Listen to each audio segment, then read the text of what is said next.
The day I was to become queen started with the scent of lilies, funeral flowers, arranged in stark white bouquets throughout our modest home, a mockery, perhaps, of what awaited me. Outside, rain pelted against the window panes, droplets racing down the glass like tears I refused to shed. My wedding day, my 18th birthday, my burial. "Olivia, stand still," my stepmother hissed, yanking the corset strings tighter until my ribs compressed and breathing became a luxury. Her cold fingers brushed against my pale blonde hair, tucking loose strands behind my ears with unusual gentleness that felt more threatening than her typical cruelty. "You look almost presentable." The white dress hung from my frame like a shroud. It had been my mother's, the only thing of hers I had left. A delicate silver pendant rested against my collarbone, another remnant of her, a crescent moon embracing a small star. "As long as you wear this, I am with you," she'd whispered before the illness took her 5 years ago, before my father remarried, before he too disappeared into the embrace of death, leaving me at the mercy of a woman who saw me as nothing but a tool. In the mirror, a ghost stared back at me. Pale skin, light hair, eyes too large and haunted for my thin face. I could almost hear my mother's voice. "Some people break, Livy. Others bend until they become unbreakable." The pendant caught the dim light. I touched it, drawing strength from its familiar contours. "Remember our agreement," my stepmother said, her voice low enough that her precious daughter, my stepsister Celine, wouldn't hear from the adjacent room. "You will marry King Dominic. You will secure his protection for this family. For Celine. For Celine. Always for Celine. The golden daughter with her perfect smile and scheming eyes that matched her mother's. The daughter who should have been offered instead of me, except His Majesty's condition makes him unpredictable," my stepmother continued, smoothing invisible wrinkles from my dress. "Dangerous, even. The attack that left him paralyzed also left him bitter. The council needs him settled, needs an heir. They don't care which girl from which minor noble family is sacrificed." Her lips curled into a smile that never reached her eyes. "And you've always been so dispensable." My fingers curled around the pendant. "Unbreakable," I reminded myself. "Ben, don't break." A knock at the door interrupted us. My stepsister entered without waiting for a response, radiant in blue silk that complemented her dark curls.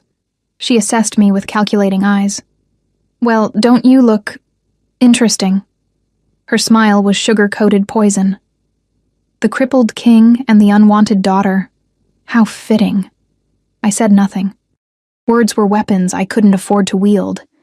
Not when my silence had been purchased with threats to the few servants who had shown me kindness after my father's death. Not when refusal meant watching my childhood home being stripped away, leaving even Celine destitute. "The carriage is here," Celine announced, her excitement poorly disguised. Of course she was thrilled. With me gone, securing a royal connection through marriage, she would be free to pursue any wealthy suitor without the burden of a plain stepsister as competition. My stepmother nodded approvingly at her daughter before turning her attention back to me. "Remember, Olivia. Smile. Be agreeable. Do whatever he wants." Her fingers dug into my arm. "Whatever it takes to secure his favor." The journey to the palace passed in a blur of rain-slicked roads and oppressive silence. My stepmother and Celine chatted animatedly, already discussing how they would use their new royal connection. I stared out the window, committing to memory every tree, every hill of the land I'd grown up in. The land I was leaving behind. The pendant warmed against my skin as we approached the palace, an imposing structure of stone and majesty, spires reaching toward a thunderous sky. Guards in crimson lined the entrance, their faces impassive as our carriage rolled to a stop. One opened the door, offering a gloved hand that I accepted with numb fingers. The entrance hall swallowed us whole. Cavernous, cold despite the dozens of candles and elaborate tapestries depicting bloody battles won by kings long dead. I shivered, feeling the weight of 100 unseen eyes following my every step. "Lady Olivia Blackwell," a stern-faced woman greeted us, her gray hair pulled into a severe knot. "I am Lady Helena, head of the royal household. We've been expecting you." Her gaze flicked dismissively over my stepmother and Celine. "The family may wait here. You will come with me to meet His Majesty." My stepmother's hand shot out, gripping my wrist with bruising force. Remember our agreement, she whispered, her nails digging half-moons into my skin. I nodded once, then followed Lady Helena through a labyrinth of corridors, each more opulent than the last. My heart hammered against my ribs as we approached a set of massive oak doors, guarded by two men whose scars told stories of battles survived. The king has been informed of your arrival, Lady Helena said, pausing before the entrance. Something like pity flickered across her features. He has expectations. What kind of expectations? My voice emerged as a whisper, the first words I'd spoken all day. Loyalty, obedience, silence when required. She adjusted my collar with impersonal efficiency. He was not always as he is now. The attack changed him. 4 years confined to wheeled chairs and bedchambers have not improved his temperament. Why me? I asked, the question that had haunted me since the arrangement was announced. Lady Helena's expression remained unreadable. The king makes his own choices, for his own reasons. It is not for us to question. She hesitated, then added, Be careful with your words. He has lost the use of his legs, not his ability to destroy those who displease him. The doors swung open before I could respond. The royal chamber was cast in shadows, heavy curtains drawn against the daylight, a single fireplace providing both warmth and illumination. At first, I saw only silhouettes. The massive 4-poster bed, bookcases lining the walls, a desk covered in maps and documents. Then, my eyes adjusted, and I saw him. King Dominic Everett, sovereign ruler of Ravenwood, sat in a wheeled chair of dark wood and leather near the fire. At 32, he was older than I had expected, though the harsh angles of his face retained a devastating beauty that rumors hadn't exaggerated. Dark hair fell across his forehead, slightly too long, as though he'd dismissed anyone who dared suggest cutting it. His shoulders, broad and powerful, strained against a black shirt partially unlaced at the throat. Only the stillness of his legs, covered in a fur throw, betrayed his condition. His eyes found mine across the room, amber flecked with gold, reflecting firelight like a predator's in the dark. Something cold and calculating lived in that gaze, something that assessed my worth and found it wanting in a single glance. So this is the sacrifice, he said, his voice deeper than I'd imagined, smooth as aged whiskey despite the bitterness of his words. Come closer, girl. Let me see what I'm being saddled with. Lady Helena nudged me forward. My legs moved mechanically until I stood before him, close enough to see the stubble darkening his jaw, to catch the scent of pine and something wilder, more dangerous. Your Majesty, I managed, attempting a curtsy that felt clumsy under his scrutiny. He studied me with the detached interest one might show a mildly curious specimen. His hand shot out suddenly, fingers catching my chin in a grip firm enough to startle but not harm. They said you were plain, he mused, turning my face toward the firelight. I suppose that's true enough by conventional standards, but there's something in the eyes. His thumb brushed my lower lip, the touch sending an unwelcome shiver down my spine. Tell me, Olivia Blackwell, do you know why you're here? To marry you, Your Majesty. The words tasted like ash. A smile curved his lips, devoid of warmth. Yes. But do you know why you? Why not your stepsister, the pretty dark-haired one I was originally offered? My heart stuttered. This was information I hadn't been privy to. I don't... Your stepmother thinks me a fool, he continued, releasing my chin to wheel himself toward a table bearing crystal decanters. She thinks a paralyzed king is a desperate king, that I would accept any girl thrust before me without question. He poured amber liquid into a glass with practiced ease. What she fails to understand is that my condition has made me more observant, not less. He took a slow sip, eyes never leaving mine. I chose you, Olivia Blackwell, not the other way around. The room seemed to tilt beneath my feet. Why? The question escaped before I could contain it. Because when I sent my representatives to assess potential brides, you were the only one who showed kindness to a servant who dropped a tray, the only one who helped an old gardener when no one was watching. His gaze intensified, the only one who didn't look at my emissary with disgust when he mentioned my condition. I remembered that day, the royal representatives visiting our home, my stepmother parading Celine before them like prized cattle. I had been relegated to serving refreshments, Invisible, as always. Tomorrow, you will become my wife, he stated. Matter of fact, you will become queen.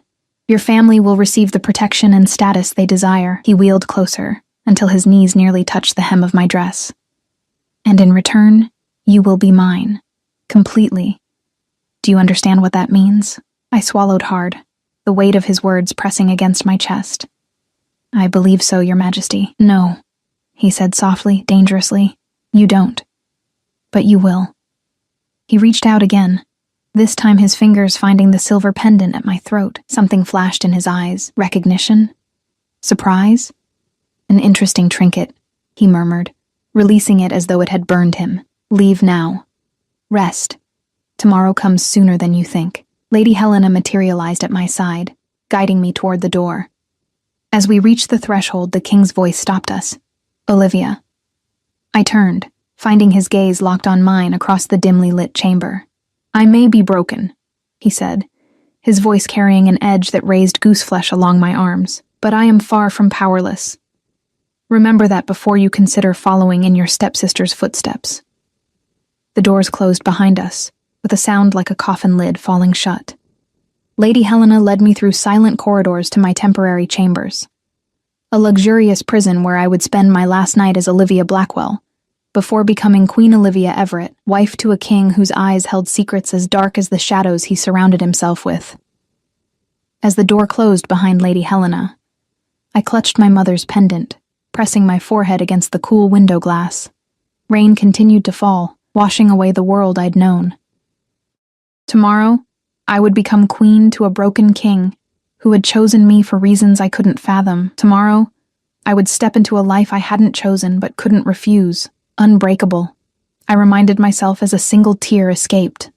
Bend, don't break. Sleep evaded me that night, leaving me to wander the vast chamber assigned to me like a ghost rehearsing for eternity. The bed remained untouched, its silken sheets too soft, too foreign against skin accustomed to threadbare linens. Outside, the storm intensified, lightning occasionally illuminating the unfamiliar contours of luxury surrounding me. Carved furniture, tapestries depicting ancient hunts, a silver brush set I didn't dare touch.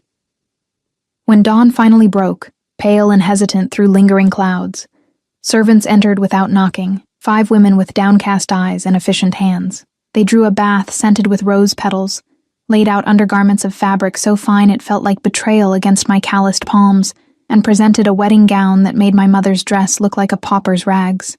The king commissioned it specially, explained the eldest servant, her silver-streaked hair twisted into a severe bun. He was most particular about the design.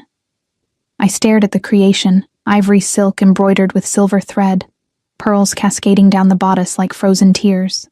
Not white, the traditional color of purity, but a shade that whispered of moonlight and secrets. The dress my mother had lovingly preserved hadn't been deemed worthy of a royal wedding. What happened to my dress? I asked, voice barely audible. Lady Helena had it stored safely, the woman replied, a flicker of understanding crossing her weathered features. She said you might want it after I became property instead of person. After I traded my name, my body, my future for the protection of a family that had never protected me. The bathwater cooled as I sat motionless, fingertips tracing circles on the surface. The servants washed my hair with gentle efficiency, applying oils that smelled of jasmine and something deeper, more primal. One brushed my pale blonde locks until they gleamed like spun silver in the morning light, arranging them in an intricate style that left my neck feeling vulnerable, exposed. The dress weighed heavier than it should have, settling on my shoulders like shackles of silk and expectation. As they fastened the final buttons, I caught sight of myself in the full-length mirror. A stranger stared back, ethereal and untouchable. The silver pendant at my throat, the only familiar aspect in this transformed reflection. A knock at the door heralded Lady Helena's arrival. She dismissed the servants with a wave, then circled me with critical eyes. "You'll do," she concluded, adjusting a stray curl. "The ceremony begins in 1 hour. Your family awaits in the antechamber. Do you wish to see them before?" I hesitated, then nodded. Despite everything, some childish part of me still craved a kind word. a reassuring touch before stepping into the unknown. My stepmother and Celine swept into the room moments later, their expressions shifting from studied solemnity to poorly disguised shock as they took in my appearance. "Well," my stepmother breathed, reaching out to touch the fabric of my sleeve. "It seems His Majesty has spared no expense for his bride." Celine circled me like a hawk assessing prey. "I hardly recognized you, Olivia. Almost beautiful in this light." Her smile didn't reach her eyes. "Though I can't imagine why he chose you instead of—" "Celine," my stepmother cut in sharply. "Mind your tongue." An uncomfortable silence fell, broken only by the distant sounds of activity, servants rushing, guards calling orders, the palace preparing for its first royal wedding in decades. "The king mentioned something strange yesterday," I said quietly, watching their expressions carefully. "He said he was originally offered Celine." My stepmother's face hardened. "Nonsense. The arrangement was always for you. He seemed quite certain. Well, he's mistaken." She stepped closer, voice dropping to a harsh whisper. "Perhaps his mind is as broken as his body." I touched the pendant at my throat, drawing courage from its familiar weight. "Or perhaps you offered Celine first, but when you learned of his condition, you decided to sacrifice me instead." The slap came swift and sharp, her ring catching my cheek. Pain bloomed bright and immediate. "You ungrateful child," she hissed, eyes darting to the door to ensure no one had witnessed. "After everything we've done for you." "What have you done for me?" I asked, the words escaping before I could reconsider.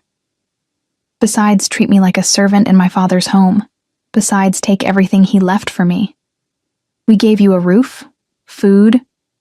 "My inheritance paid for both," I countered, a lifetime of swallowed words suddenly rising to the surface. "And now you've sold me to a king you believe is a monster, to secure Celine's future." My stepmother's face paled, then flushed with anger. "You have no idea what you're talking about. This match is an honor." "Then why not give it to your own daughter?" Celine stepped between us, her expression calculating. "Because the king asked for you," she said smoothly, adjusting my pendant with false sisterly concern. "Specifically you, after the royal delegation visited." Her fingers lingered on the silver crescent. "Curious, isn't it? Perhaps he saw something in you that we've missed all these years." My stepmother's lips pressed into a thin line. "Regardless of how it came about, you have a duty to fulfill. Remember our agreement." I remember. The mark on my cheek throbbed in time with my heartbeat. "You've made it impossible to forget." A clock chimed somewhere in the palace, sending my stepmother into a flurry of last-minute adjustments. "Stand straight. Smile. Don't embarrass us." Us. Never me. Never my father. Always the invaders who had claimed his home, his name, and now his daughter. "Ladies?" Lady Helena appeared at the doorway, her expression revealing nothing of what she might have overheard. "It's time." My stepmother squeezed my arm once, hard enough to bruise. "Do not disappoint us." They departed with a rustle of expensive fabric, leaving me alone with Lady Helena, who approached with something concealed in her palm. "For the mark," she explained, applying cool cream to my stinging cheek with impersonal efficiency. "We can't have the bride appearing damaged." "Is that what I am now?" I asked softly. "Damaged goods?" Her hands stilled, eyes meeting mine with unexpected directness. "We are all damaged in some way, Lady Olivia. The question is whether we allow those damages to define us." She stepped back, assessing her work. "The king bears his scars visibly. You've learned to hide yours. Perhaps that is why he chose you." Before I could respond, she placed a delicate tiara on my head, silver vines intertwined with tiny diamonds that caught the light like trapped stars. "This belonged to his mother," Lady Helena explained. "He insisted you wear it today." The weight of royal history settled uncomfortably against my temples as we proceeded through corridors lined with silent guards. The great hall had been transformed. Flowers cascaded from stone archways, candles illuminated stained glass that cast kaleidoscope patterns across the assembled nobility. Music swelled from hidden musicians, solemn and expectant. At the far end, flanked by stern-faced advisors, waited King Dominic. He wore formal black, silver embroidery matching my gown, the royal crown resting on his dark hair. Even seated in his wheeled chair, he dominated the space, his presence commanding attention, respect, fear. Our eyes met across the expanse of polished stone and watching eyes. Something passed between us, recognition perhaps, understanding. We were both trapped in this moment, this arrangement. Though for vastly different reasons, the ceremony passed in a blur of ancient words and solemn promises. I spoke when prompted, my voice steady despite the trembling in my core. The king's responses came deep and clear, betraying no emotion. When he slid a ring onto my finger, silver set with a stone that shifted from blue to purple in the light, his touch lingered longer than necessary, warm against my cold skin. With this ring, I claim you as mine, he added, deviating from the traditional vows. In body, mind, and soul. Murmurs rippled through the assembly at his departure from protocol. The officiating elder hesitated, then continued as though nothing unusual had occurred. I now pronounce you husband and wife. Long live King Dominic and Queen Olivia. The hall erupted in rehearsed cheers as the king raised my hand in his grip firm but not painful. His eyes never left mine, searching for something I couldn't name. The feast that followed was an elaborate affair, course after course of delicacies I'd only heard of, wines from regions I couldn't pronounce. I sat beside my new husband on a dais elevated above the celebrating nobles, hyper-aware of his presence, his occasional glances, the careful distance he maintained between us. My stepmother and Celine preened at a table of honor, already ingratiating themselves with influential courtiers. Watching them, I realized they'd achieved exactly what they wanted. Connection to power, without the burden of actually serving it. Your cheek, the king said suddenly, his voice low enough that only I could hear. Someone struck you this morning. I froze, the wine chalice halfway to my lips. It was nothing, Your Majesty. His fingers brushed my jaw, turning my face toward the light. Don't lie to me, Olivia. Not today. Not ever. The gentleness of his touch contrasted with the steel in his voice. Was it your stepmother? I hesitated, then gave a slight nod. Something dangerous flashed in his amber eyes. For what reason? I questioned her about why she offered me instead of Celine. His jaw tightened. And what was her response? She denied it. Said the arrangement was always for me. A cold smile curved his lips. Interesting. Consider it a wedding gift that I don't have her removed from the celebration for laying hands on my queen. He released my face, reaching for his wine. Though the night is young, I may change my mind. The casual threat sent a chill through me. Please don't. It would only create more problems. He studied me over the rim of his chalice. You defend her still? After everything? I defend peace, I corrected. And I've had precious little of it in my life. Something shifted in his expression. Surprise, perhaps? Or respect? A diplomatic answer. You may make a suitable queen yet. He set down his wine, gesturing to a servant. But remember this, Olivia. You are no longer at anyone's mercy but mine, and I do not share what belongs to me. Dancing followed the feast, nobles twirling in practiced patterns across the stone floor.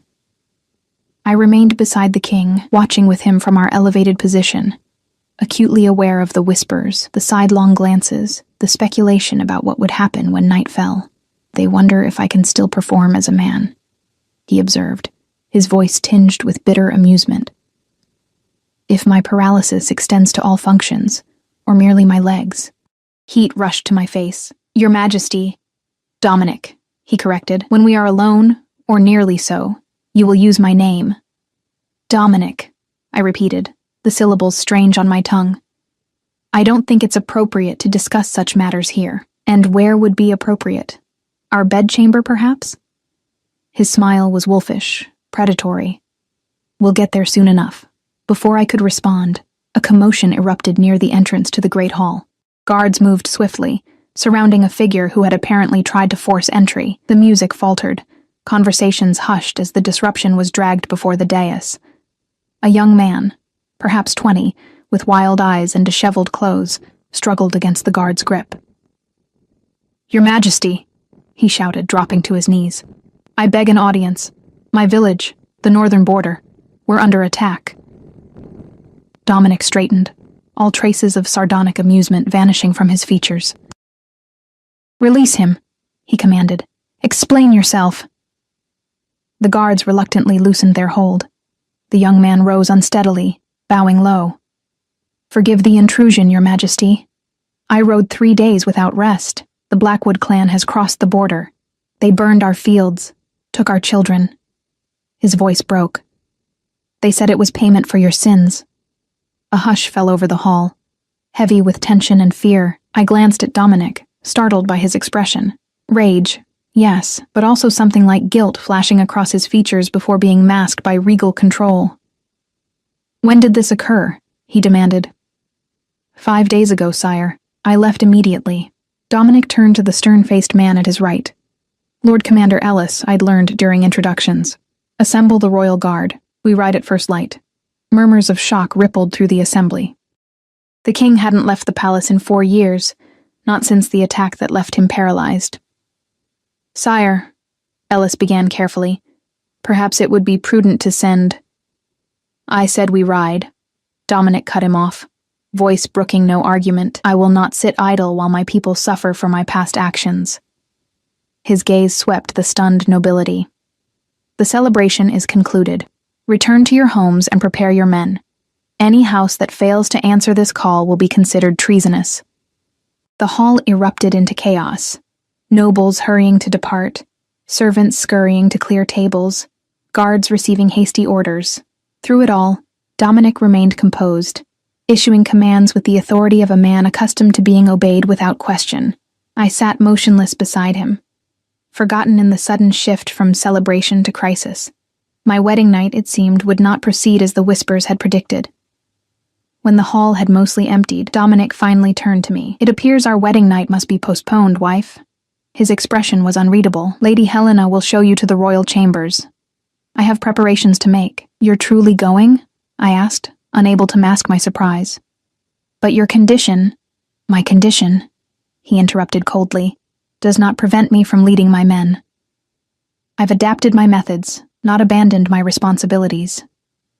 His eyes narrowed. "Or did you marry a man you believed a complete invalid?" "No," I said quietly, my fingers finding the silver pendant at my throat. "I married a king I know nothing about, who's sending himself to potential death on our wedding day." Something softened briefly in his gaze. "Death and I are well acquainted, Olivia. He's had 4 years to claim me and has yet to succeed." He reached out, his fingers brushing the pendant. "Keep this close while I'm gone, and trust no one. Not your family, not the council, not even Lady Helena." "Why not?" "Because the attack that crippled me came from within these walls," he replied, voice dropping to ensure only I could hear. "And I've spent 4 years determining who orchestrated it." Fear clutched at my heart. "And have you determined who was responsible?" A cold smile curved his lips. "I have theories. The Blackwood clan doesn't move without direction, payment. Someone wanted me weakened or dead." His fingers trailed from the pendant to my cheek, surprisingly gentle against the mark left by my stepmother.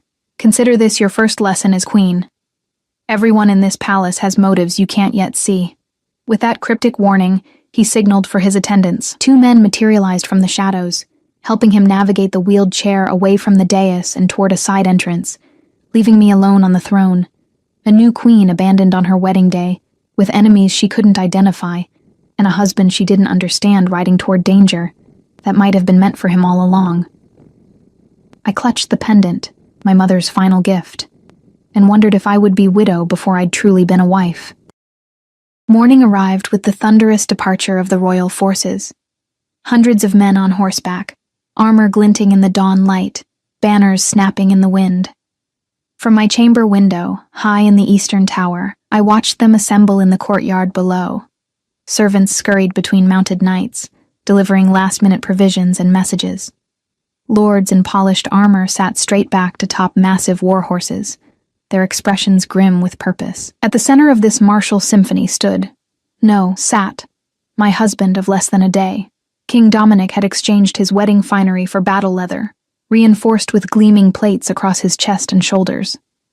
Even from this distance, I could see the modifications to his saddle. straps that would secure his useless legs, allowing him to ride despite his paralysis.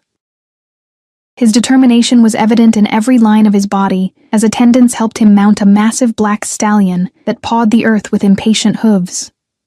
A knock at my chamber door drew my attention away from the window. Lady Helena entered without waiting for permission, her face arranged in its customary mask of efficiency. "Your Majesty," she said, dipping into a perfunctory curtsy that acknowledged my new status without conveying true deference. "The king requested I deliver these before his departure." She placed a heavy ring of keys on the bedside table, followed by a sealed letter bearing the royal insignia. "He also instructed me to inform you that, in his absence, you are to attend all council meetings and act with his authority in matters that cannot wait for his return." Surprise must have shown on my face, for Lady Helena's mouth tightened disapprovingly.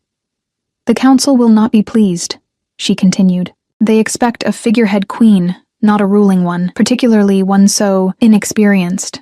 I straightened my spine, channeling a confidence I didn't feel.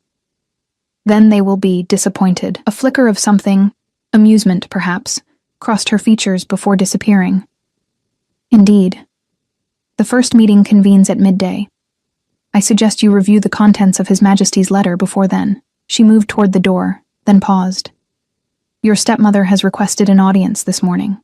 I took the liberty of denying her until you've had time to settle into your role." "Thank you," I replied, genuinely grateful for the reprieve. "Don't thank me yet, Your Majesty. I merely follow the king's instructions." Her gaze swept over me, assessing. "He left explicit orders regarding your family's access to you. Perhaps you should ask yourself why." With that enigmatic statement, she departed, leaving me alone with the keys and the sealed letter. The wax cracked easily under my thumb, revealing Dominic's strong, slashing handwriting. "Olivia, by now you've been informed of your temporary authority in my absence. This is not a gesture of trust, but of necessity.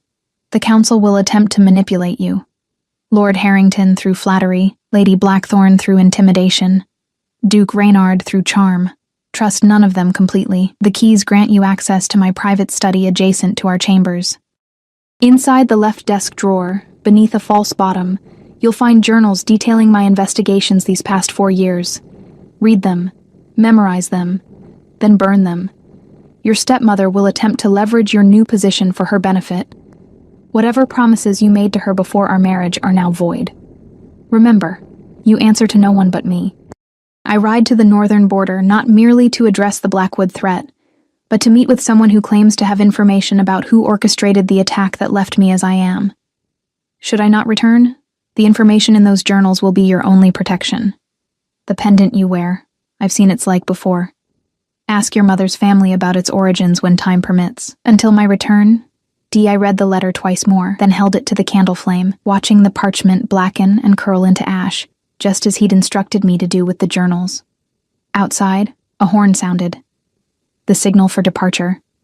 I returned to the window in time to see Dominic lead his forces through the palace gates, his back straight despite the contraption holding him in the saddle, his crown replaced by a helmet that caught the morning light. For a moment, just before he passed beneath the portcullis, he looked up, directly at my window, as though he'd known I'd be watching. The distance was too great to read his expression, but I raised my hand in a gesture that was neither quite farewell nor blessing. He inclined his head slightly, then turned forward and was gone, swallowed by the shadows of the outer wall, riding toward danger I couldn't fathom for reasons he'd shared only in fragments. When the last soldier had departed and the courtyard stood empty, save for servants resuming their duties, I turned my attention to the keys. There were 7 in total, each distinct in shape and size. The largest bore the royal insignia, likely for the study Dominic had mentioned. The others remained a mystery. I found the study exactly where he'd indicated, hidden behind a tapestry depicting a hunt scene in our shared chambers. The key turned smoothly in the lock, revealing a space that felt intensely personal, in a way the rest of the palace did not. Maps covered one wall, marked with notes and colored pins. Bookshelves lined another, filled with leather-bound volumes on strategy, politics, and surprisingly, medicine. The desk dominated the center, a massive piece of dark wood scarred with use, its surface covered with orderly stacks of documents and correspondence. The left drawer opened with a slight creak.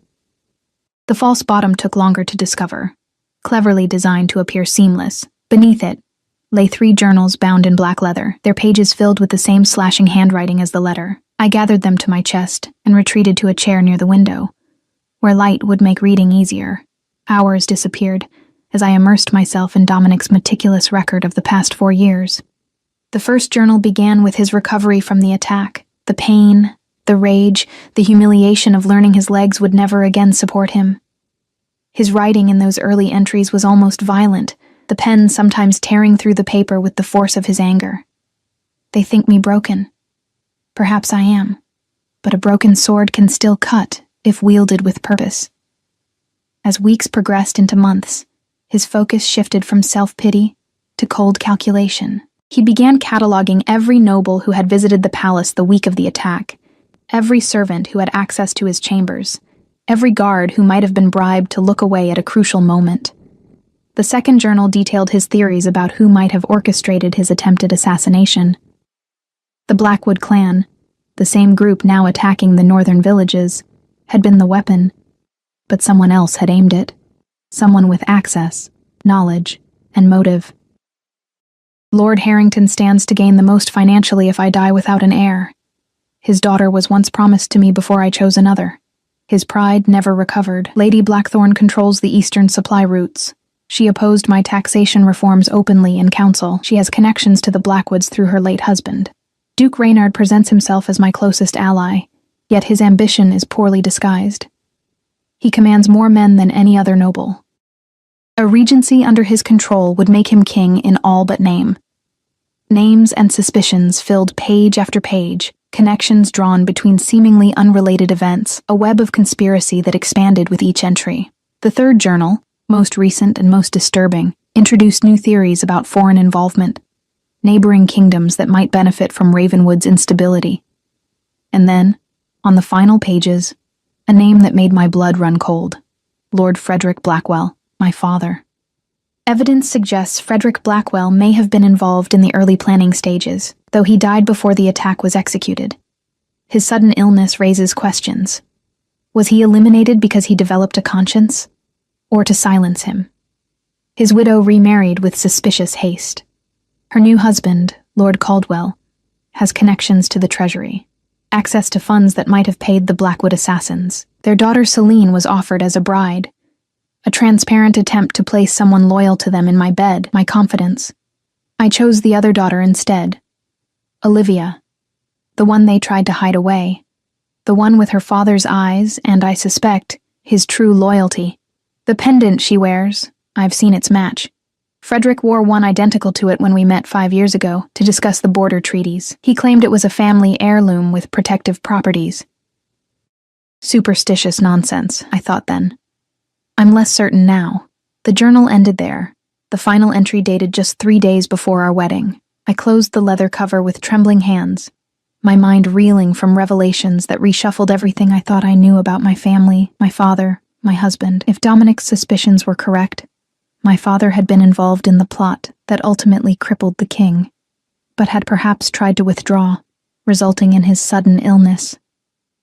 My stepmother and her new husband had continued what he had abandoned, even attempting to place Celine in the queen's position to further their ambitions. Instead, Dominic had chosen me, the daughter who had been sidelined, but who might still carry her father's true loyalties, whatever those had been. And the pendant, my most treasured possession, somehow connected to it all. I clutched the silver crescent, feeling its familiar contours against my palm. Had my mother known of my father's involvement in these schemes? Had she given me this pendant as mere sentiment? Or as something more significant? A clock chimed from the main chamber, startling me from my thoughts. Midday, the council meeting Lady Helena had mentioned would begin shortly. I returned the journals to their hiding place, locked the study door, and changed into a gown more suitable for a queen facing her first political challenge. The council chamber occupied the west wing of the palace, a circular room with high windows that admitted streams of sunlight across a massive round table. 5 chairs stood empty when I arrived, with a 6th, larger than the rest and bearing the royal insignia, positioned at what was traditionally considered the head. Lord Harrington rose as I entered, his white beard neatly trimmed, his eyes sharp despite his advanced age. "Your Majesty," he said, bowing with practiced courtesy that didn't quite reach his expression. We were not expecting you, yet here I am, I replied, moving toward the king's chair with more confidence than I felt. At my husband's request, Lady Blackthorn, a severe woman with steel-gray hair twisted into an elaborate knot, made no effort to hide her disapproval. With all due respect, Your Majesty, these meetings deal with matters of state that require experience. I'm sure they do, I agreed pleasantly, taking my seat. Which is why I'm here to learn. Duke Reynard, younger than the others and handsome in a calculated way, smiled with practiced charm. We are, of course, delighted by Your Majesty's interest in governance.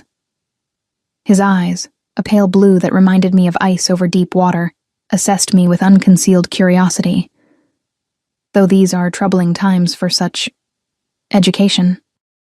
The other council members, Lord Commander Ellis, recently returned from escorting the king's party to the city limits, and Chancellor Morrow, a thin man with ink-stained fingers, exchanged glances, but remained silent. I believe, I said, folding my hands on the table before me, that troubling times are precisely when education becomes most valuable. I met each of their gazes in turn, lingering on those Dominic had specifically named as suspects. Shall we begin? The meeting progressed with obvious tension. Reports of border skirmishes beyond the Blackwood incursion, treasury concerns about funding for the military campaign, diplomatic messages from neighboring kingdoms offering assistance that came with too many strings to be trustworthy. I listened more than I spoke, noting how each council member presented information, what they emphasized, what they glossed over, what they seemed reluctant to address directly.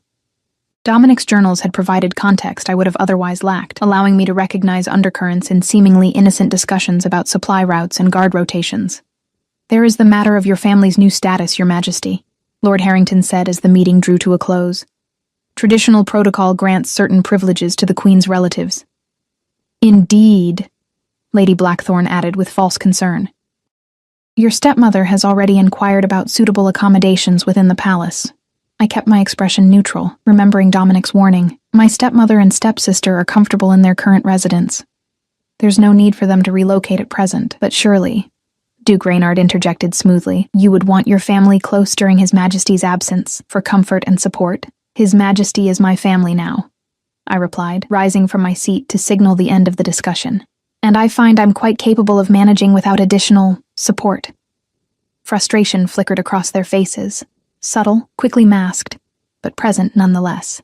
They had expected a naive girl they could manipulate, not someone willing to stand firm against their first attempts at influence.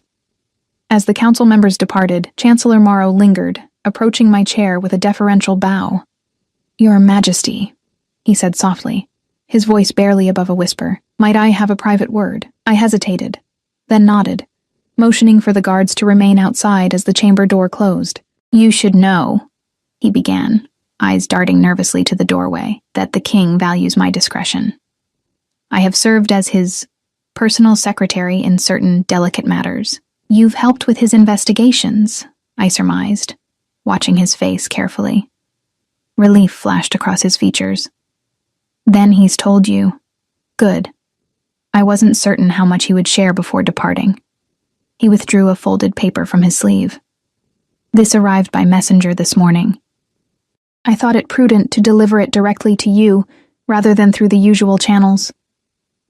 The paper bore no seal, no identification. Inside, a single sentence written in an unfamiliar hand. The wolf hunts the hunter at moonrise. What does it mean? I asked, though I suspected I already knew. It's a warning, Morrow replied, his voice tight with anxiety. The king's contact in the north, the one with information about the assassination attempt, believes they've been discovered. Moonrise refers to 3 nights from now. My heart sank. The king rides into a trap. Morrow nodded grimly. So it would appear. I've already dispatched our fastest rider to attempt to intercept His Majesty, but he may not reach them in time, I finished for him. Or at all, if the roads are being watched. Precisely. I stared at the cryptic warning, feeling the weight of responsibility settle more heavily across my shoulders. Dominic had ridden north chasing answers about who had orchestrated his attack 4 years ago, answers that might implicate my own father, my stepmother, even members of the council I'd just faced. Now he was heading directly toward those who had tried to kill him before, and might well succeed this time.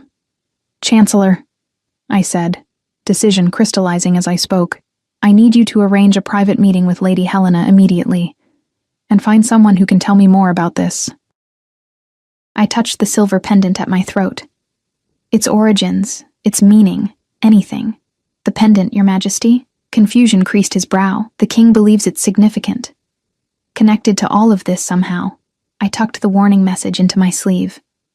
"And right now, I need every advantage I can find if I'm to keep my husband alive." As Morrow hurried to fulfill my requests, I returned to the window, gazing north toward the distant horizon where Dominic had disappeared hours earlier.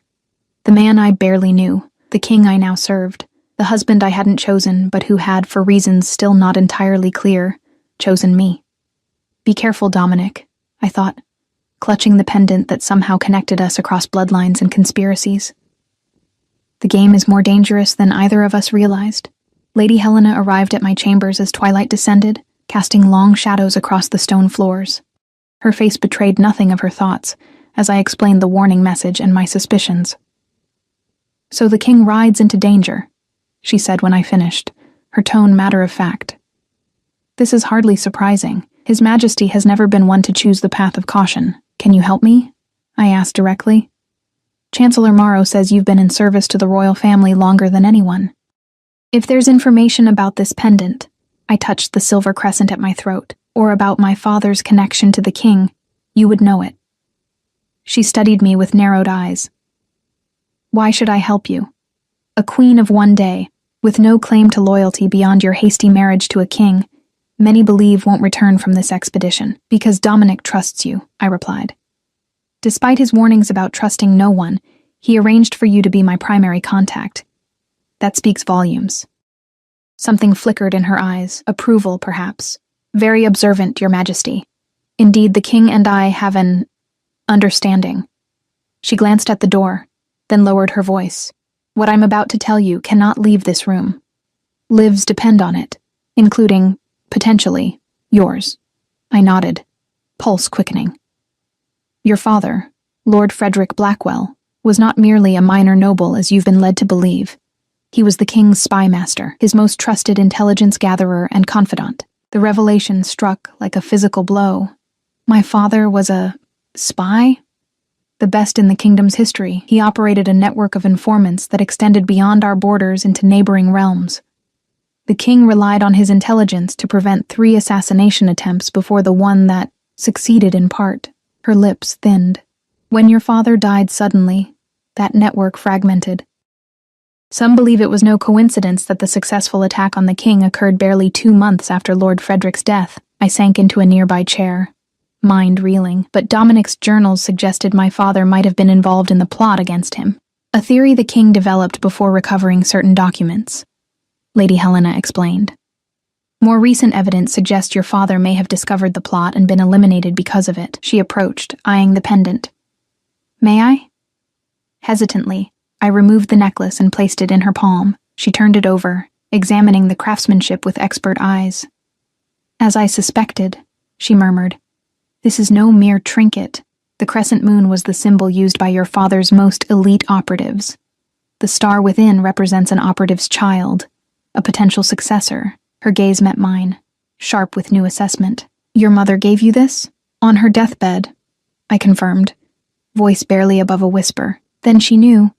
She was preparing you, in her way." Lady Helena returned the pendant. "Lord Frederick trained all his top agents to recognize these symbols. If the king noticed it, he would have realized immediately what it signified. That I was my father's daughter in more ways than one," I concluded, understanding dawning. "That's why he chose me instead of Celine. He thought I might have been trained as my father's successor. Were you?" I shook my head, confusion clouding my thoughts. "No. At least, not that I'm aware of. My father taught me to observe people, to read expressions, to remember details. He told me they were games to sharpen my mind." "Those weren't games, Your Majesty," Lady Helena said softly. "They were training. Basic tradecraft taught to children with potential. Had he lived, you would have been fully brought into his confidence when you came of age." She straightened. The king must have hoped your training went further than it did. Then I've disappointed him, I said, the weight of inadequacy settling on my shoulders. Perhaps. Or perhaps he saw something in you that you have yet to recognize in yourself. She moved toward the door. I must go. The walls have ears, and we've spoken too openly already. Wait, I called after her. You haven't told me how to help the king. She paused, hand on the latch. If His Majesty rides into a trap, what would you have me do? Send soldiers after him. That would only alert his enemies that the trap has been discovered. There must be something, I insisted. Some way to warn him, to help him. Lady Helena studied me for a long moment. Your father had safe houses throughout the kingdom, places where his agents could seek refuge, exchange information, regroup when necessary. If any still exist, they would be listed in his personal records. Which would be where? That, she replied with the ghost of a smile, is something only his successor would know. After she departed, I paced the royal chambers, frustration mounting with each turn. My father had been the king's spy master. I had been unwittingly trained in basic espionage techniques. The pendant marked me as a potential successor to his network, and somewhere, my father had hidden records that might contain information about safe houses, where Dominic could seek shelter if warned of the trap. But where would such records be kept? Not in our family home. My stepmother had ransacked every corner after his death, searching for valuables, overlooking nothing of potential worth. Not in his business offices. Those had been sold to cover debts that I now suspected were fabricated by my stepmother and her new husband. I touched the pendant, remembering my mother's words. As long as you wear this, I am with you. Had she meant more than maternal sentiment? Had she been trying to tell me something about the necklace itself? With trembling fingers, I examined the silver crescent more carefully than I ever had before. The craftsmanship was exquisite, the metal seemingly seamless. But as I applied pressure to different points, I felt a slight give near where the star connected to the moon, a hidden mechanism. Heart racing, I pressed harder. With a faint click, the star detached from the crescent, revealing a tiny compartment within the moon's curve. Inside lay a tightly folded piece of parchment, no larger than my thumbnail. Carefully, I extracted and unfolded it, revealing a sequence of numbers and letters written in my father's distinctive hand. N48 D Gauld 50. E16 D Ground 1, 14. Hollowed oak, third shelf, red spine, coordinates, and instructions for finding something hidden. But where were these coordinates, and how could I possibly reach them in time to help Dominic? A knock at the chamber door interrupted my thoughts. Chancellor Morrow entered, his thin face drawn with anxiety. Your Majesty, forgive the intrusion. There's been a development. He glanced nervously over his shoulder before continuing. The rider we dispatched to warn the king never left the city. He was found in the stables with his throat cut. Cold fear gripped my heart. Then we have no way to warn Dominic. Worse, Morrow continued, voice barely audible. I've received word that Duke Renard has been sending private messages to the northern borders for weeks. Messages that coincide with reported Blackwood clan movements. He's the traitor, I whispered, pieces falling into place. He lured Dominic north. It appears so. And with the king gone and the royal guard accompanying him, Morrow didn't need to finish. The palace was vulnerable. I was vulnerable. Chancellor, I need a map of the kingdom, the most detailed you can find, with latitude and longitude markings. He looked puzzled but nodded. Of course, Your Majesty. But may I ask why? Because I believe I know how to find my father's records, I replied. And they may be our only hope of saving the king. The map arrived within the hour. A massive, meticulously drawn representation of Ravenwood and its surrounding territories. With trembling fingers, I located the coordinates from the hidden note. They marked a location deep in the forest that bordered our family estate. A place I'd visited often as a child. The old library, I whispered, memory surfacing. A stone building, small and seemingly abandoned, where my father would sometimes disappear for hours. He'd called it his thinking place. I'd assumed it was merely a retreat from my mother's illness, from the responsibilities that weighed on him. Now I understood it had been much more. Your Majesty. Morrow looked confused. I know where we need to go, I said. decision crystallizing. And we must leave tonight. Leave the palace?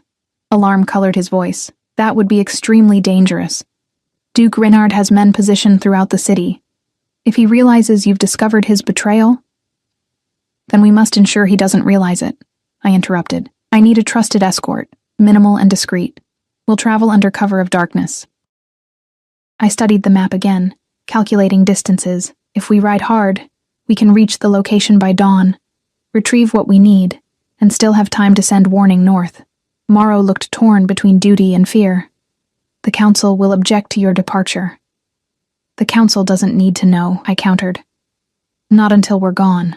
And if Duke Reynard attempts to seize power in your absence, I thought of the journals hidden in Dominic's study, of the evidence they contained. Prepare copies of the king's private journals, the ones detailing his investigation into the assassination attempt. Have them ready to be delivered to every noble house in the kingdom should anything happen to me. I met Morrow's anxious gaze. Mutual assured destruction. If Reynard moves against me, his complicity becomes public knowledge. Understanding dawned in the Chancellor's eyes, followed by reluctant admiration. Your father would be proud, Your Majesty. You have his strategic mind. Let's hope I have his luck as well, I replied grimly. We leave in 2 hours. Tell no one but those directly involved in our departure. As Morrow hurried away to make arrangements, I changed into riding clothes hidden beneath a hooded cloak. The pendant returned to its place around my neck, its secret compartment resealed, its weight both familiar and newly significant against my skin.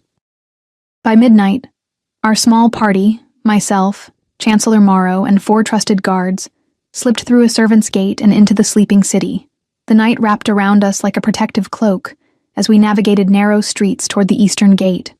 Stars glittered coldly overhead, offering just enough light to guide our way without revealing our presence to watching eyes. The city fell behind us, giving way to open countryside that we crossed at a gallop. The forest loomed ahead, dark and forbidding in the moonless night. I led our group along paths I remembered from childhood, praying my memory wouldn't betray us. Dawn was breaking as we reached the coordinates, a clearing where an ancient oak stood sentinel over a small stone building nearly swallowed by vines and undergrowth. To casual observers, it appeared abandoned, forgotten by time, but I knew better now. Wait here. I instructed the others, dismounting. Keep watch. If anyone approaches, signal immediately. The door creaked open at my touch, revealing a space both familiar and strange. Dusty bookshelves lined the walls, filled with volumes whose spines had faded with age and neglect. But the layer of dust was inconsistent. Some areas showed signs of more recent disturbance. Hollowed oak, 3rd shelf, red spine, the note had said. I scanned the room, finding no obvious hollowed oak, until my gaze landed on a wooden reading table carved from a single massive piece of oak. Its central column, thick enough to conceal a hidden compartment, bore a subtle pattern of leaves around its base. Running my fingers along the carvings, I felt a section give slightly under pressure, a click, followed by the whisper of wood sliding against wood as a hidden drawer opened at the base of the table. Inside lay a small iron key, simple but clearly forged with precision.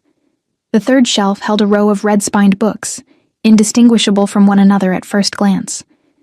Closer inspection revealed subtle differences in the leather binding, the gilt lettering. One volume, slightly thinner than the rest, bore my father's personal insignia embossed on its spine, a crescent moon with a star, matching my pendant. The key fit a lock hidden within the binding. As it turned, the book opened to reveal not pages, but a hollow interior containing a leather folio tied with cord. My hands trembled as I untied the binding. Inside lay maps, lists of names and locations, coded messages. The remains of my father's intelligence network, preserved and hidden for whoever might follow in his footsteps. Among the documents I found what I sought. A map marking safe houses throughout the kingdom, including 3 near the northern border where Dominic's forces would be headed. There was more, much more than I could possibly absorb in the limited time available. Pages detailing suspected traitors within the court, including damning evidence against Duke Reynard. Correspondence suggesting my father had indeed discovered the plot against the king shortly before his death. And a letter addressed to me, sealed with wax bearing the crescent moon insignia. I tucked the letter into my bodice for later, gathering the most crucial documents, the safe house locations, the evidence against Reynard, the coded communications that might still be active. There would be time to return for the rest if we survived the coming days. Your Majesty, Chancellor Morrow's urgent whisper carried through the open door. Riders approaching from the south.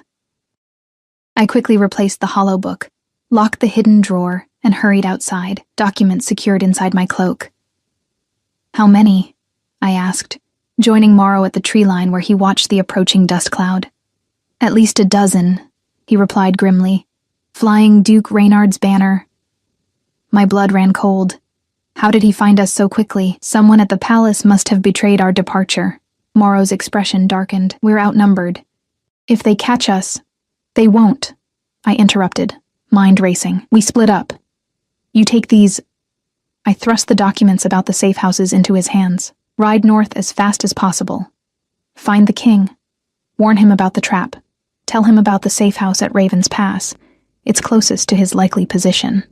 And you, Your Majesty, I'll lead the others east, toward my family estate.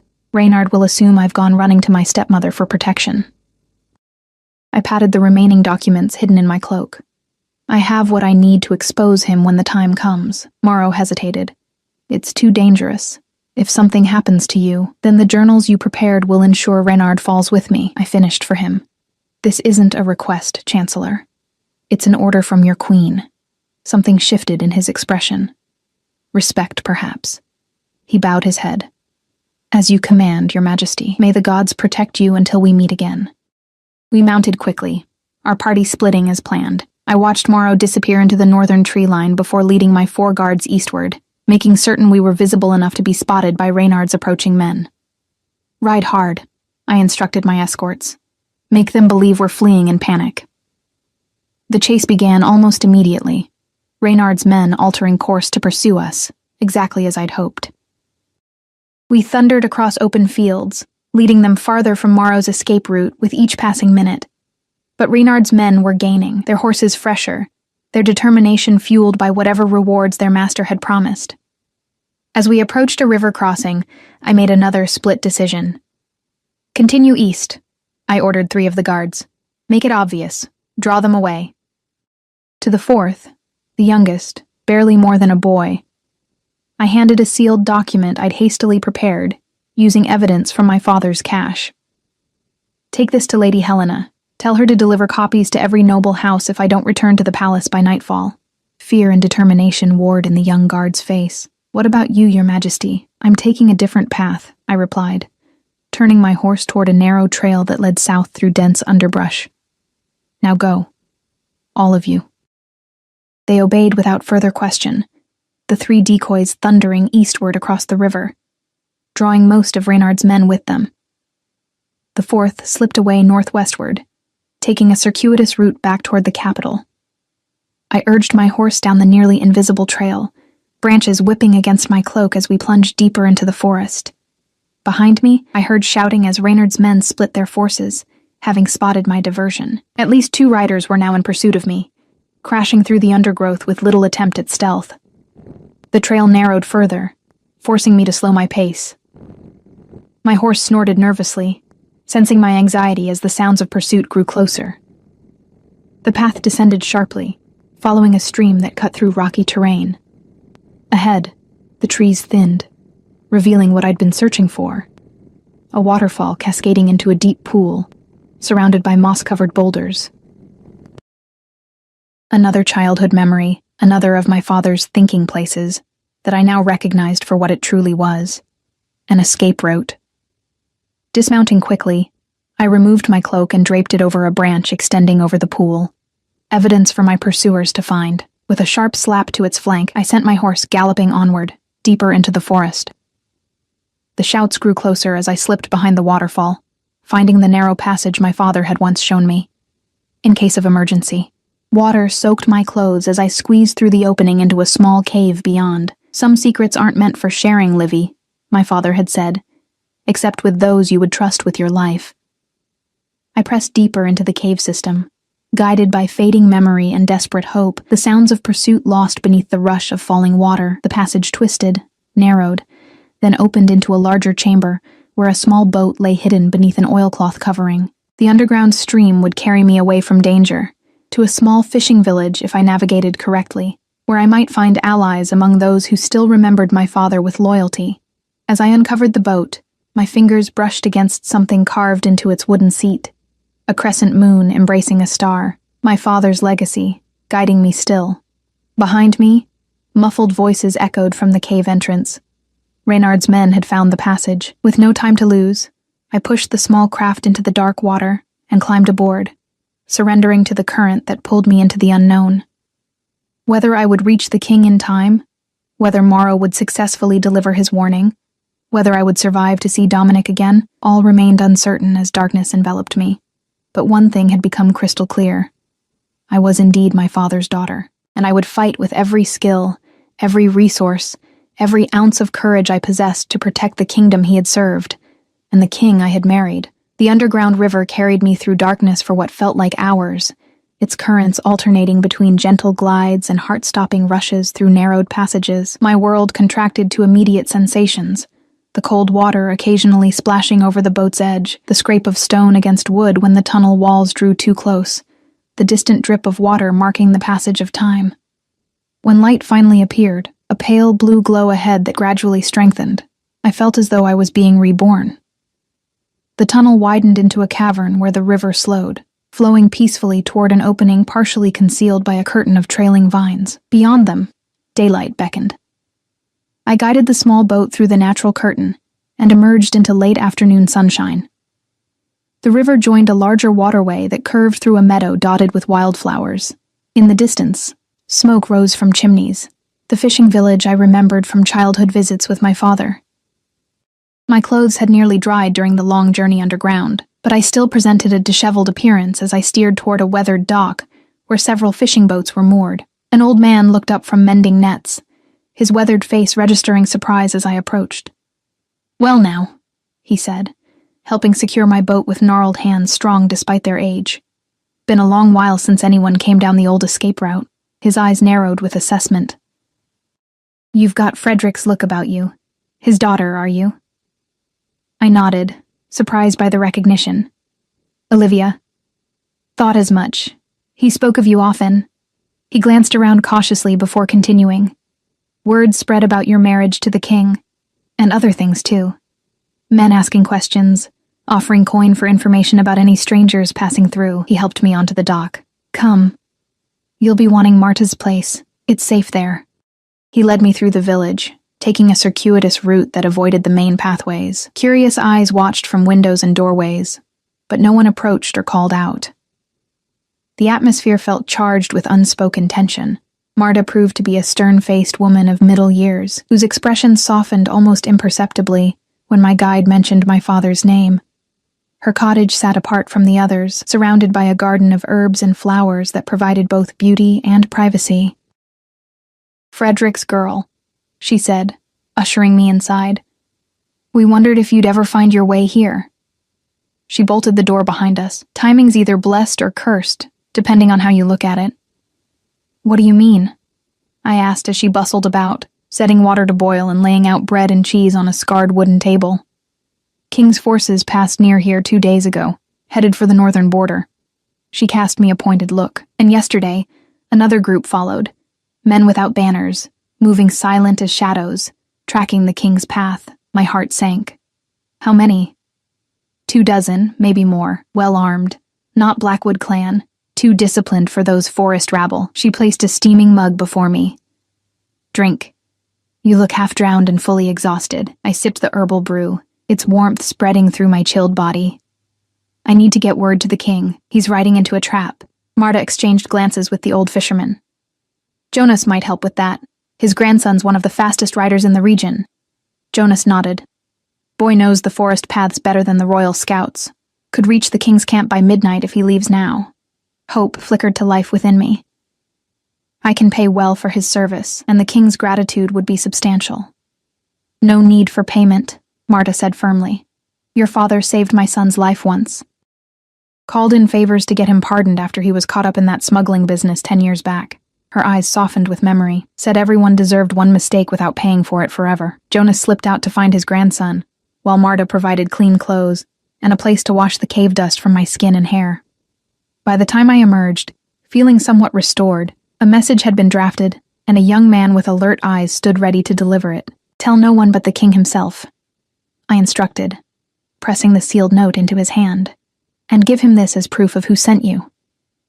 I removed my pendant, placing it atop the message. The silver crescent felt like a missing limb as I released it, but Dominic would recognize it immediately. The safe house at Raven's Pass is his best refuge. Chancellor Morrow should already be headed there with detailed directions. The young rider nodded solemnly. "I won't fail you, Your Majesty." As he departed, Marta drew me to the cottage's rear window. "Now, about your return to the palace. Is it possible?" I asked. "Duke Reynard's men will be watching all the main roads." "Main roads aren't the only ways to travel," she replied with a hint of smugness. "Your father made sure of that. Come nightfall, we'll see you safely on your way, though the journey won't be comfortable." She was right. Traveling by hay cart along forgotten farm tracks, switching to a merchant's wagon hidden beneath bolts of cloth, then transferring to a royal laundry delivery, each transition orchestrated by people who spoke my father's name with reverence, I gradually made my way back toward the capital through the night and following day. It was approaching dusk of the second day when the palace finally came into view, its towers silhouetted against the setting sun. Lady Helena waited at a servant's entrance, her face revealing momentary relief before resuming its usual impassive mask. "Your timing is fortuitous, Your Majesty," she said, ushering me through back corridors. "Duke Reynard has called an emergency council meeting for this evening. He claims to have evidence that you've fled the kingdom, abandoning your duties. He means to declare himself regent in the king's absence." "Let him try," I replied, clutching the documents I'd protected throughout my journey. "I have evidence of my own." I bathed and changed quickly, donning a gown of midnight blue that lent me an authority my travel-worn appearance had lacked. Lady Helena arranged my hair, skillfully concealing the shorter strands where I'd cut a lock to include with my message to Dominic.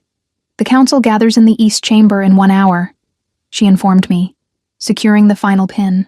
"I took the liberty of summoning several loyal noble houses to attend as witnesses. Duke Reynard will find it difficult to dispose of you with so many eyes watching." "Good," I said, meeting her gaze in the mirror. "And the documents I sent with the young guard?" "Distributed to key allies as instructed. Should anything happen to you, Duke Reynard's treason becomes common knowledge by morning." Determination steeled my spine as I made my way toward the council chamber. Flanked by guards, Lady Helena assured me remained loyal to the crown. The evidence against Reynard felt heavy in the hidden pocket of my gown, a weight balanced by the righteous anger that had been building since I discovered his betrayal. I paused outside the chamber doors, hearing voices raised in debate within. Taking a deep breath, I nodded to the guards, who threw the doors open with ceremonial precision. "Her Majesty, Queen Olivia Everett," announced the herald, voice carrying over the sudden silence that fell. Duke Reynard stood frozen mid-sentence, his face draining of color as I entered. The other council members displayed varying degrees of shock, and, in Lord Harrington's case, poorly disguised disappointment. "Forgive my delayed arrival," I said, moving to the head of the table with measured steps. I was attending to matters of kingdom security that required my personal attention. "Your Majesty," Reynard recovered quickly, his charm sliding back into place like a well-worn mask. "We feared the worst when you disappeared without notice. There were reports of violence, abduction." "How fascinating," I interrupted, taking my seat. "Especially since the only violence was perpetrated by men bearing your personal insignia, Duke Reynard. Men who pursued me after you somehow learned of my discreet departure from the palace." Murmurs rippled through the assembled nobles. Reynard's smile tightened. "I dispatched men to search for you, Your Majesty, out of concern for your safety. If they acted overzealously..." "They acted on your orders," I stated flatly, "just as the Blackwood clan acted on your coin when they attacked the northern villages. Just as they did 4 years ago when they left my husband paralyzed." The chamber erupted in shocked exclamations. Lord Harrington half rose from his seat. "These are serious accusations, Your Majesty. Do you have evidence for such claims?" In answer, I removed the documents from my gown and placed them on the table. Financial records showing payments from accounts controlled by Duke Reynard to known Blackwood intermediaries, correspondence intercepted between the Duke and clan leaders, and testimony from one of his former lieutenants, who had an attack of conscience after the last assassination attempt. Reynard's charm evaporated, replaced by cold calculation. Fabrications and forgeries. Who would believe the desperate claims of a girl forced into marriage, seeking to carve out power for herself? I would, came a deep voice from the entrance. All heads turned toward the doors, which had opened silently to reveal King Dominic Everett, still in his travel-stained battle leathers, his wheeled chair pushed by a grim-faced Chancellor Morrow. Around his neck, catching the lamplight with familiar gleams of silver, hung my pendant. The room fell utterly silent as Dominic wheeled himself forward, his amber eyes locked on Reynard's face with predatory focus. "Your Majesty," Reynard managed, his complexion ashen. "We did not expect your return so soon." "Clearly," Dominic replied, his voice dangerously soft. "Though I imagine you expected no return at all." He continued toward the table until he reached my side. His hand found mine beneath the edge of the table, fingers intertwining with surprising gentleness, given the fury evident in his expression. "Thanks to my wife's warning, I avoided the ambush laid for me at the Northern Pass," he informed the stunned council. "Instead, I took an alternate route to intercept the Blackwood clan leaders, who proved quite informative once properly motivated." Lord Harrington cleared his throat. "The clan attacked." "The clan followed orders," Dominic corrected sharply. "Orders paid for by gold that originated in Ravenwood's own treasury, diverted through clever accounting that required access only Duke Reynard possessed as Minister of Finance." Reynard's hand moved subtly toward his belt, where I glimpsed the outline of a concealed dagger. Without thinking, I slammed my own hand down on his wrist, pinning it to the table. "Guards," I called calmly, maintaining my grip despite Reynard's attempt to break free. "The Duke appears to be armed in the presence of the King, a serious breach of protocol. Wouldn't you agree?" Guards moved swiftly to restrain Reynard, who abandoned all pretense of innocence. "You should have died in that attack," he snarled at Dominic. "A crippled king is a mockery of what Ravenwood deserves.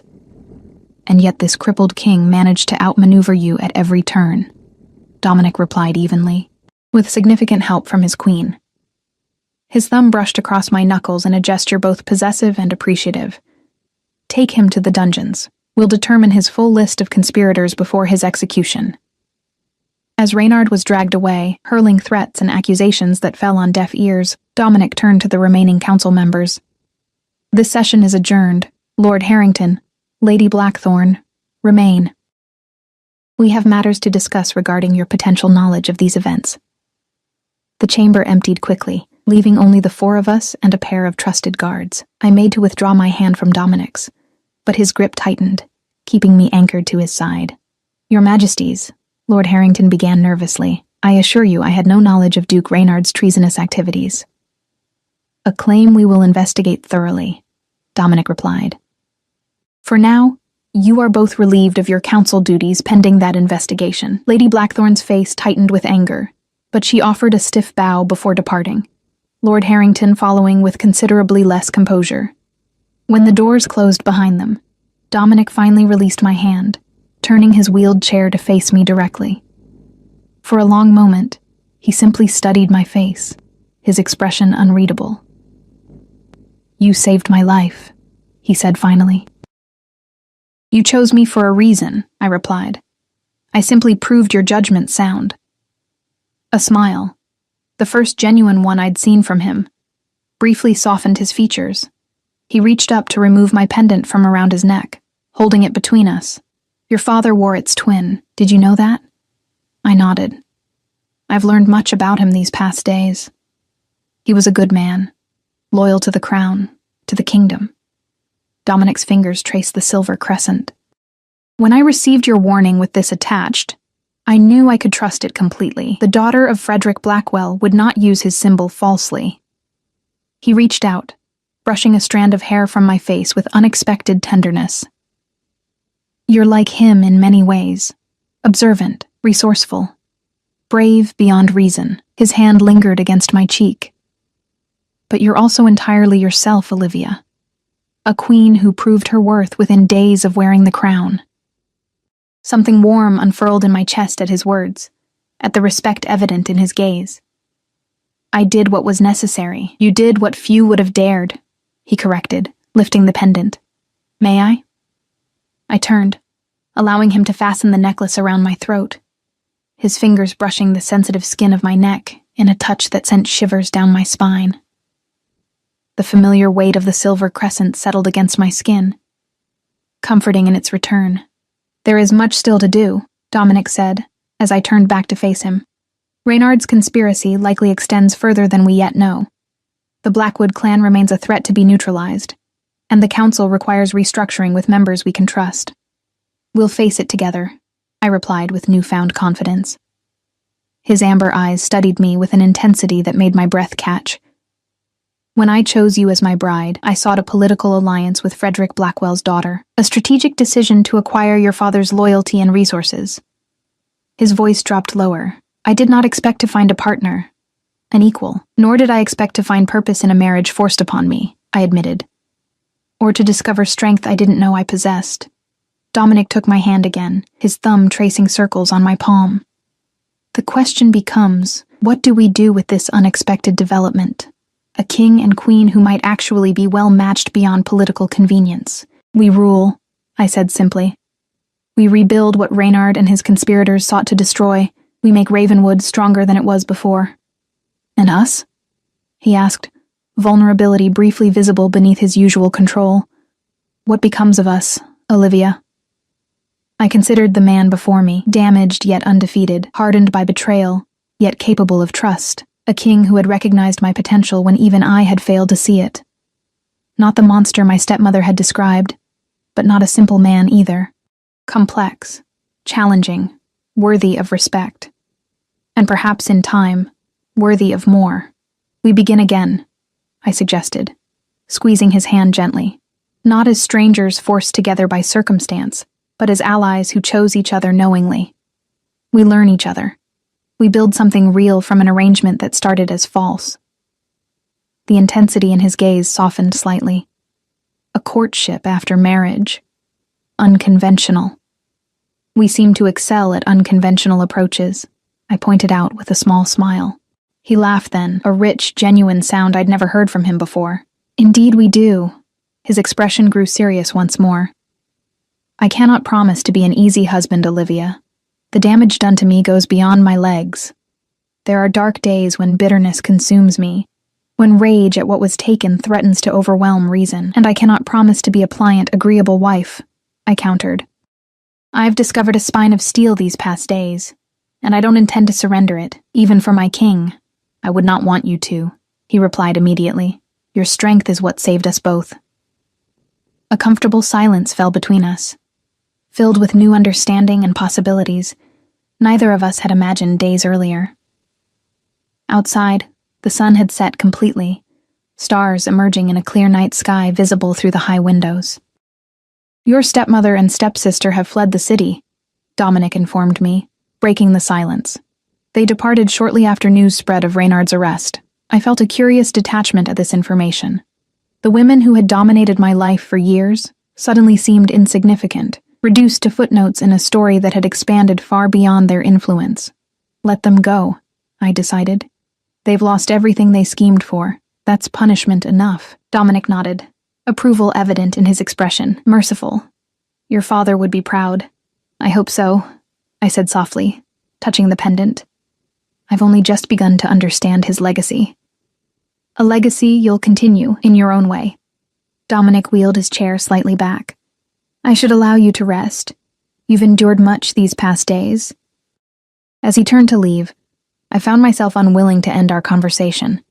This first real connection between us, forged in crisis but promising something more lasting. Dominic, I called softly. He paused, looking back over his shoulder with a raised eyebrow. Thank you, I said, for choosing me, for seeing something in me that I couldn't yet see in myself. His expression softened, amber eyes warming with an emotion I couldn't quite name but felt answering within my own heart. Thank you, he returned, for proving me right. 6 months later, I stood at the same window where I had watched Dominic ride away on our wedding day, though everything else had changed. The kingdom had stabilized under our joint rule, his experience complementing my fresh perspective, my diplomatic approach balancing his more forceful tendencies. The council, restructured with trusted advisors, including Chancellor Morrow and Lady Helena, functioned smoothly. The Blackwood clan, deprived of their leadership and Reynard's financial support, had dispersed or sworn fealty to the crown. And my relationship with Dominic had evolved in ways neither of us had anticipated that first night when we began anew. Behind closed doors, we discovered each other slowly, carefully, his damaged body still capable of tenderness, my cautious heart gradually opening to possibilities I'd never imagined when forced into marriage at 18. Love had grown between us, not the instantaneous passion of fairy tales, but something deeper, more resilient, built on respect, tested by challenges, strengthened through shared purpose. I felt his approach before I heard it, the subtle shift in the air that always accompanied his presence. His wheeled chair stopped beside me, his hand finding mine with the easy familiarity we'd developed. "What has captured your attention so completely?" he asked, following my gaze to the courtyard below where spring flowers had begun to bloom. "The future," I replied, resting my free hand instinctively on my abdomen, where the first signs of our child had begun to show. "How different it is from anything I imagined when I arrived here as your reluctant bride." Dominic's hand joined mine over the gentle swell that promised the air he'd once thought impossible. "Regrets?" he asked, the question light but underscored by the vulnerability he now allowed me to see. I turned from the window to face him fully, taking in the face that had become beloved in its every expression, from the intensity that could intimidate hardened warriors to the gentleness reserved only for me in our most private moments. "Not one," I answered truthfully, bending to press my lips to his in a kiss that still held the power to make my heart race despite its familiarity. When we parted, his amber eyes held mine, filled with the same wonder I felt at what we'd created together. Not just the child we would welcome in the coming months, but the partnership neither of us had sought yet both had needed. "Nor I," he murmured, drawing me onto his lap with practiced ease. Though, I admit, when they brought me the pale, terrified girl in a borrowed wedding dress, I never imagined I was meeting my match. "And I never imagined my prison would become my freedom," I replied, settling against him with the comfortable certainty of belonging, or that the man I was forced to marry would become the one I would choose above all others. Outside, spring continued its relentless renewal, healing the scars of winter just as time had begun to heal the wounds we both carried. The future stretched before us, uncertain in its details, but secure in its foundation, built on the strength we'd discovered in each other and in ourselves. Not a perfect ending, for our story was far from over, but a perfect moment in an imperfect world. A moment of peace hard won, and therefore all the more precious. A moment I had earned, step by painful step, from the day I became a reluctant bride to a broken king and discovered that sometimes the deepest wounds can lead to the greatest healing, if we have the courage to face them together.